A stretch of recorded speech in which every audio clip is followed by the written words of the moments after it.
মন্ত্রীনিবাস সভার উপস্থিত এলাকার গণ্যমান্য মুরব্বিয়ান সবাইকে আমার জেলা নাতি দলের পক্ষ থেকে সংগ্রামী শুভেচ্ছা অভিনন্দন। রমজান মাস সামনে আমাদের নির্বাচন।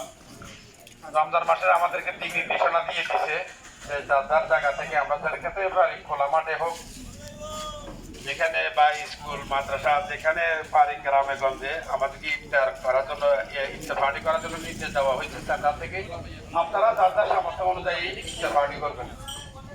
আর সামনে আমাদের ইলেকশন এবং আমাদের দ্বারা সমাজের বা কারণ যাতে করে ক্ষতি না হয়, দলকে সুসংগঠিত করার লক্ষ্যে আমাদের ভিতরে দলের মত পার্থক্য থাকতেই পারে।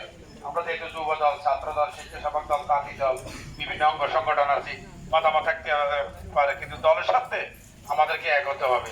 আমরা সবাই ঐক্যবদ্ধভাবে কাজ করতে হবে। সেইখানে আওয়ামী লীগের দোসরেরা যেখানে আমাদের বিরুদ্ধে অপপ্রচার করবে তাদেরকে ওই জায়গায় আমরা প্রতিহত করতে আমরা ইনশাল্লাহ প্রস্তুত আছি। আর ইনশাল্লাহ আমাদের জেলা তাঁতি দল যদি ইনশাল্লাহ ইফতার পার্টি যদি অনুষ্ঠান আয়োজন করা হয়, ওই আয়োজনের মাধ্যমে ইনশাল্লাহ আমরা আপনাদের এলাকারই কৃতি সন্তান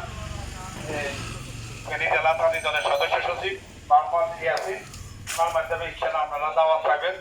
আর আপনারা সবাই সুসংগঠিত ভাবে থাকবেন, এই আশাবাদ ব্যক্ত করে আমি আমার সংক্ষিপ্ত বক্তব্য শেষ করলাম। আসসালামু আলাইকুম।